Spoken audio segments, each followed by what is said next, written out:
Free 99, y'all take it. All right, so I want you all to just to take a trip with me real quick. Imagine your 5 best friends. You all are in the Monty Mobile. You're driving. We get that 10 at least in that bed. Yeah, five of your best friends. 5 of your best friends. So y'all in the Monty Mobile. You're in there chilling. You got the music playing. You're driving on a straight road. All right. So as you're driving, that gas light comes on. You look at everybody. Who's gonna put on for gas? Who's gonna put on $1? Who's gonna put on $5? All right. All right. So you pull over, you get the gas. Everybody put in a little something. Some people put in more. Some people put in less. So now you're driving some more. That car break down. Now you're stuck on the side of the road. Oh, my car don't break down.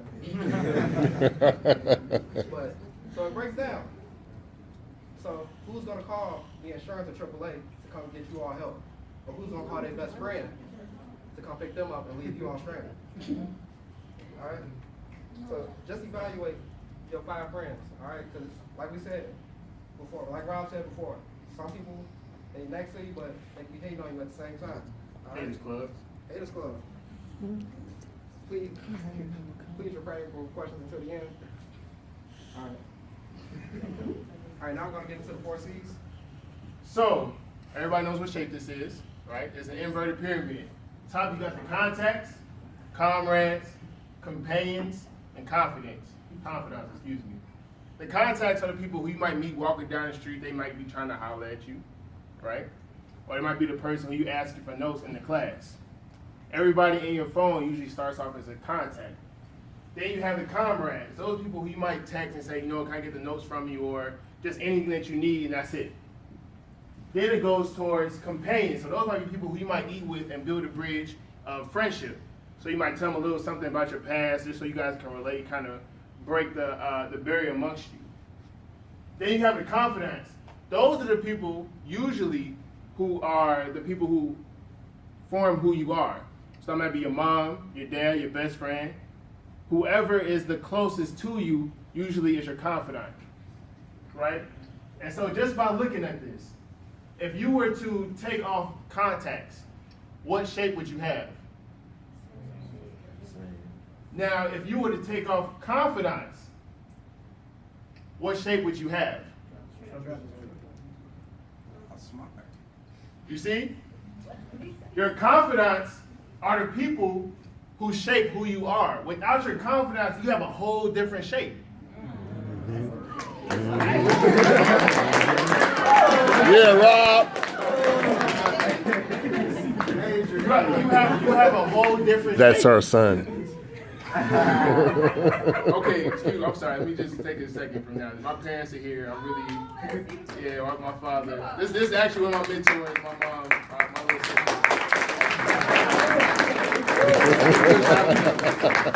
Those are my confidants. Without them, I probably wouldn't be here. Literally. No, yeah, literally. Physically would not be here at all. But seriously though, so who is in your car? Is your car full of contacts? Wow. Is it full of comrades? Is it full of companions? Or do you have maybe 2 confidants? Because if you do get pulled over by the police, they're not just gonna get out and run on you. If it's a little misty outside, they're not just gonna be like, oh bro, we hit. They're actually gonna play co-pilot for you. So make sure you, at least if you have two confidants, but you don't need a phone full of contacts, because what's that adding value to your life? Right? So let's keep it moving.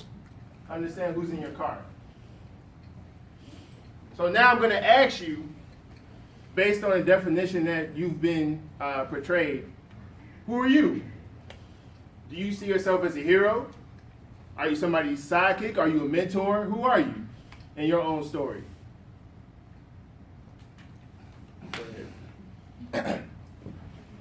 How y'all doing? My name is Kevin Cross. I'm a junior majoring in business administration. Current president of Black Belt Initiative. I would say from high school to now, in high school I was definitely the antagonist in my life. Always self-doubted. I always had a lot of self-doubt. I always second-guess myself. I always would compare my life to other people's to try to see like what's better. Then I realized like, you know, there's no such thing as a life is better than yours. J. Cole. But yeah, then I became a protagonist. I became my biggest supporter. I don't know if you guys know this, but I'm a pretty confident person. Check out the stat. I'm very fine, see how I dress. I'm very confident. So I kind of twisted around. I became from like self-doubt. I ain't gonna steal my mentor quote, but I almost did. But yeah, I'm the protagonist now. Very Okay, good. I like that. Anybody else want to share? Lucky. I would like to say, I'm sorry. Who are you, sir? Greetings. My name is Monty Young. I go by Lucky Sword, junior this year at Northern Arizona University. I would like to say from high school up until now, I was more of a protagonist. You know, all-star for basketball, all 4 years throughout high school. And then when you come to college, it's a real change in perspective. A lot of people don't have your back like you think you do. I would have to say I'm more of a mentor now. I really don't see myself as really that guy, but more so that person who can lead people to the right direction. Thank you. Okay. Okay, I like the transition you had in your life. So now we're going to transition to this stuff. What do you guys see?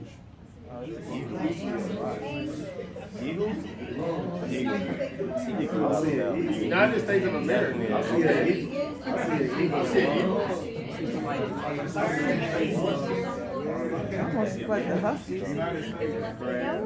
So everybody knows what this is. Can somebody tell me what this is? It's Spain. Wait, who are you? My name is Joshua Matthews. I see the Great Lakes too. Graduation date, 2020. Major in sociology. I just see like, you know, black paint just splattered. Or something. Okay. It's a war This shot. is what you call an ink blot test. Most of the time you might see this like at an eye doctor or something like that. But pretty much, the longer you look at this, the more More you things see. pop up at you.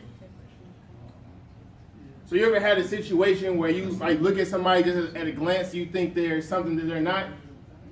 And then when you look at it again, like, you know what, I totally misjudged that person. Sometimes we need to take a look at things for a little bit longer, then the truth will rise up and it'll be shown to you. And the truth sometimes can be subjective because there's no right or wrong answer to this picture, right? So now what do you see?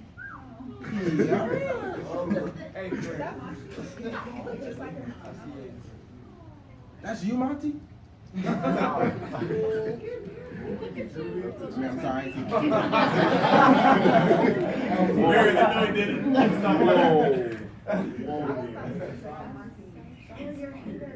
This obviously is both of us at different points in our lives. Now, this Monty on the picture, would you say it's the same Monty as right now? Yeah. Nah. No, wait. I'm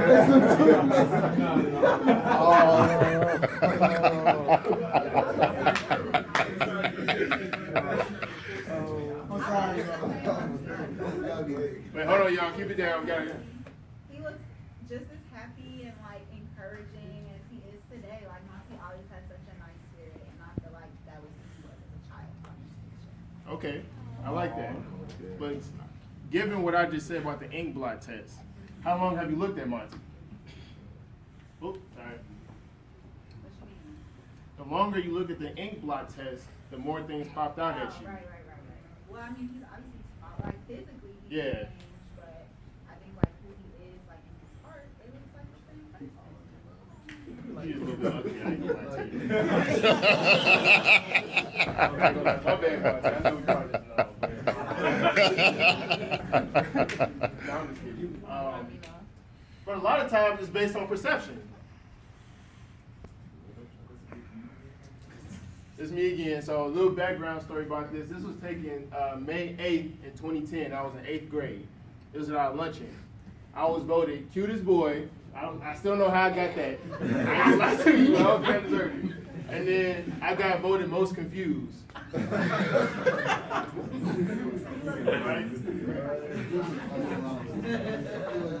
Yeah, I can't get a little lost sometimes. A little bit. But these are the three things that I saw myself as. So a little background story about myself. My parents are here once again. We lived a very peculiar life. There's a lot of things that are kind of like 1 in a million, literally, that happened to us. The most major thing was our house got struck by lightning. I'm not making this up. I remember like it was yesterday. Literally, it was raining so hard. The backyard was flooded. It was going into the streets.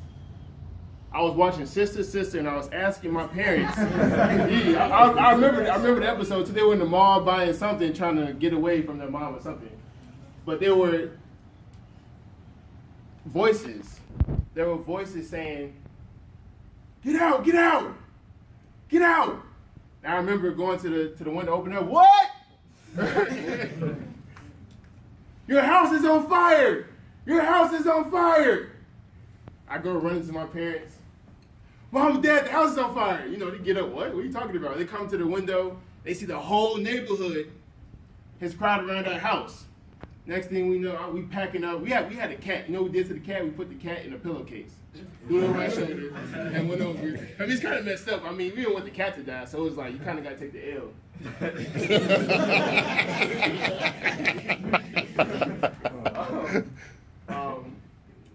But as a result of that, we didn't have a home. We had to live in hotels for a long time. A lot of times, it was times we didn't even have food. Shortly thereafter, both my parents lost their jobs. Imagine what that would do to somebody who's going to school, who's getting picked on because I wasn't showering.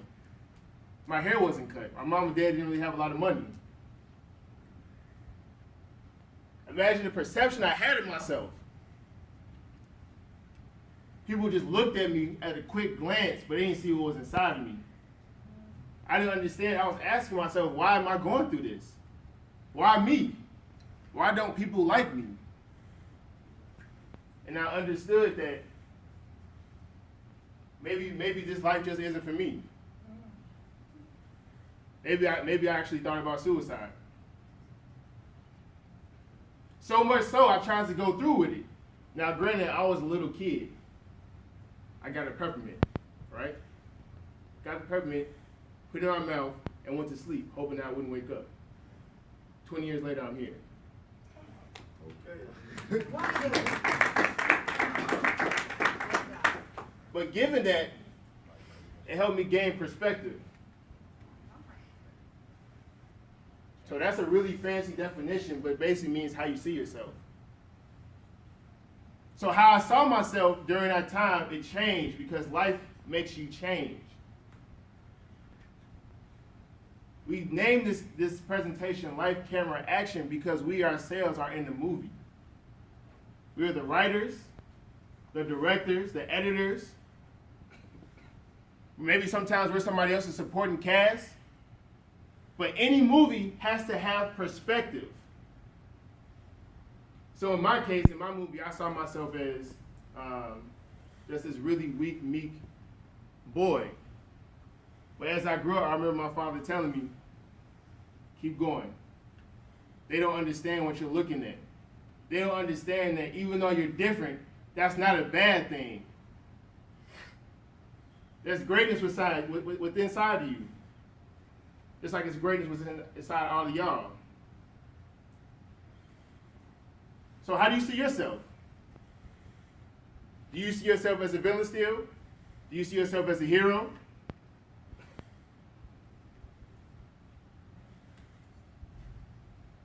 We are who we choose to be. So I'm about to pull up something. It might make some of y'all get kind of excited because this movie low-key was lit.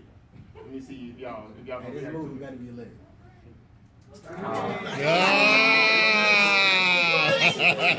Wait, so y'all tell me y'all think the Iron Giant was cold? Hey, that was cold. That movie was cold. Okay, I know everybody Big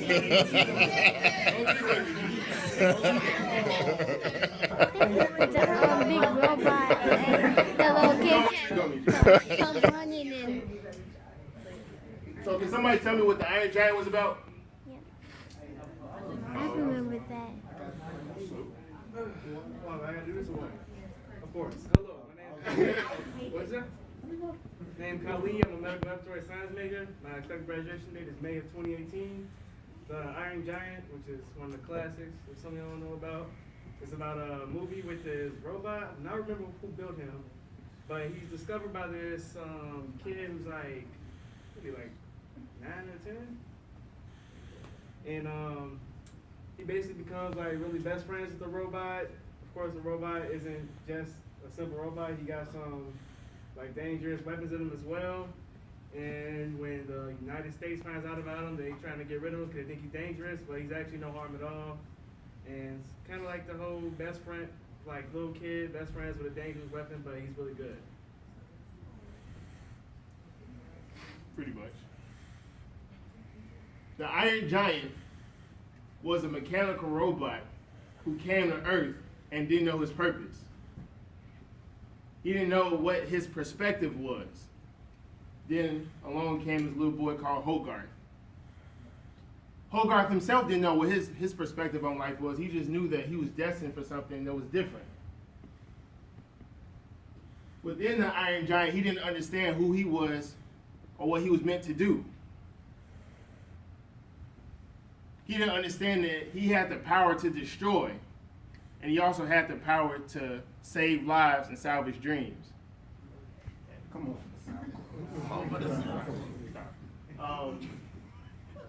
Within the context of the movie, he had a choice to make.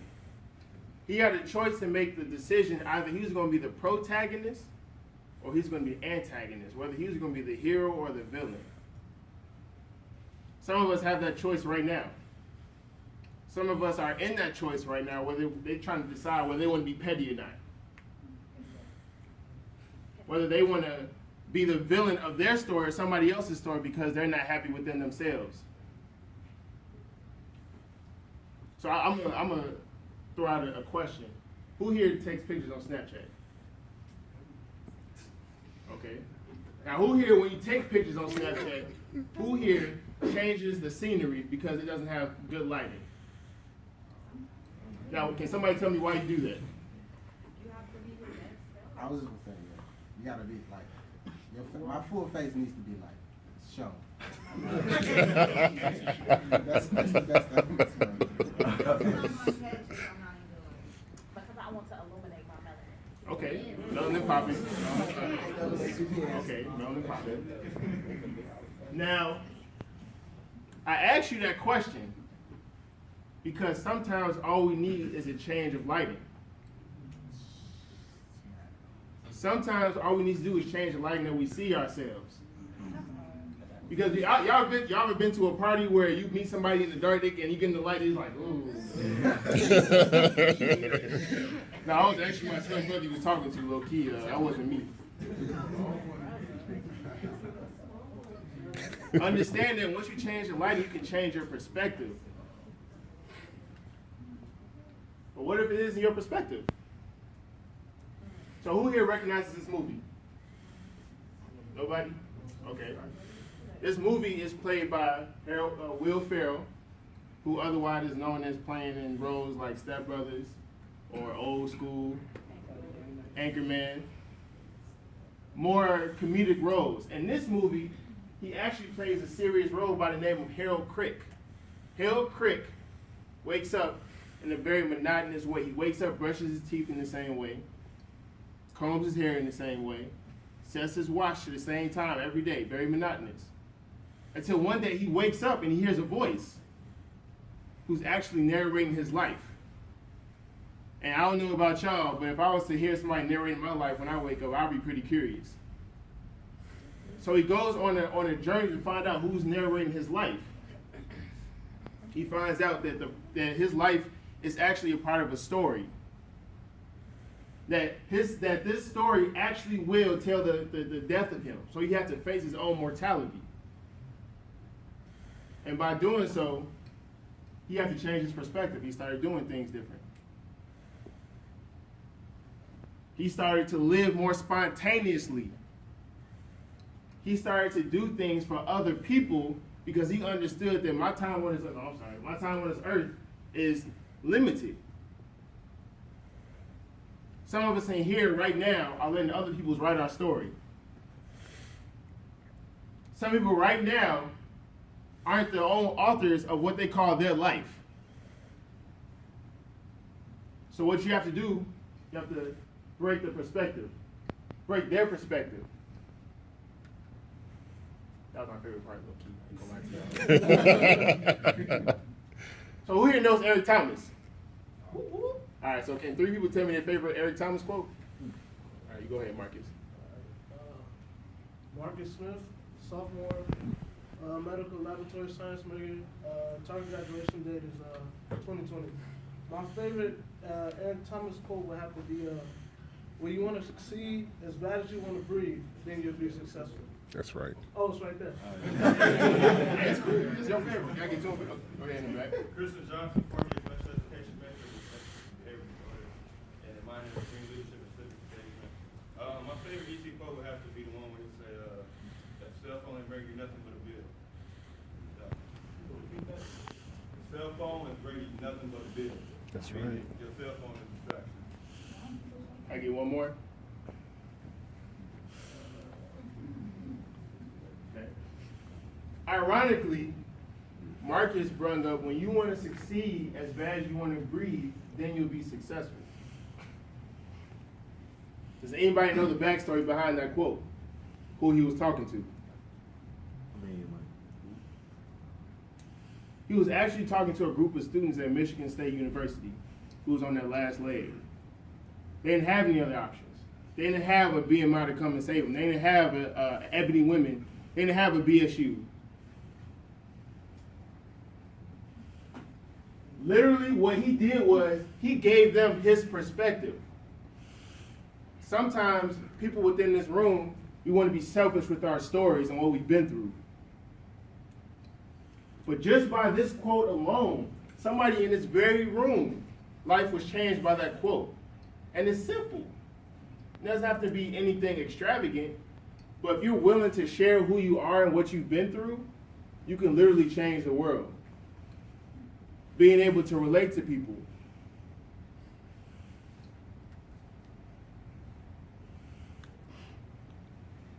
All right, so how to become a hero. So this picture, like, what do you all see? The bat signal. So with the bat signal, what does that mean to Batman? What does the bat signal mean to Batman? That he's leading. His calling. That's actually perfect. That's what I was going to get into. That bat signal, that is his calling.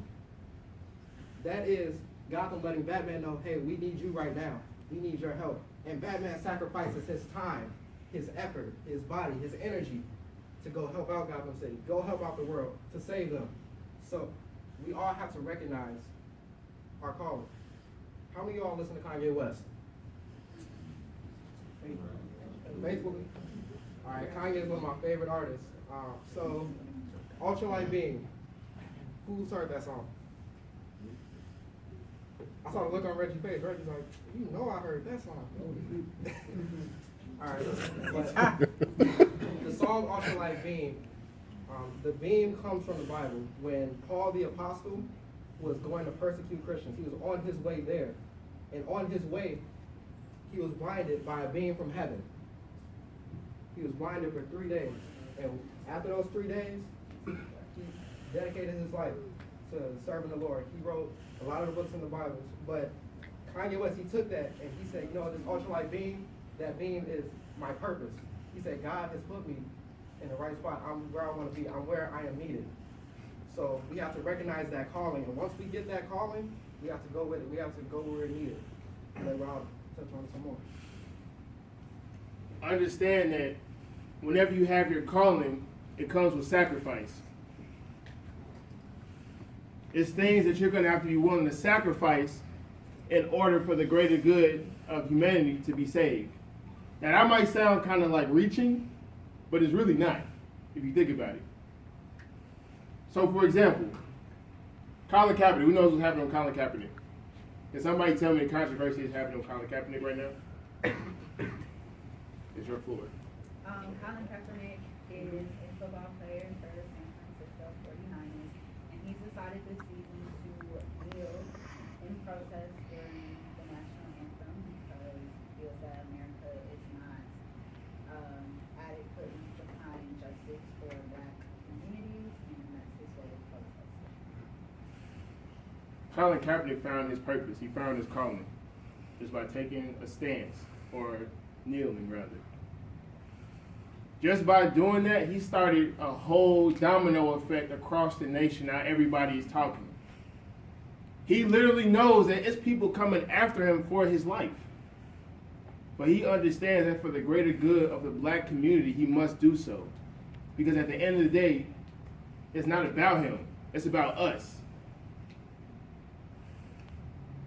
Who in this room is ready to sacrifice everything for who they're meant to be? Okay? That sounds good now, but be willing to do that tomorrow when you wake up. And the next day, and the week after, and a year from now. Be willing not to live your life for yourself, but for others. In this very quote, life is like an arena.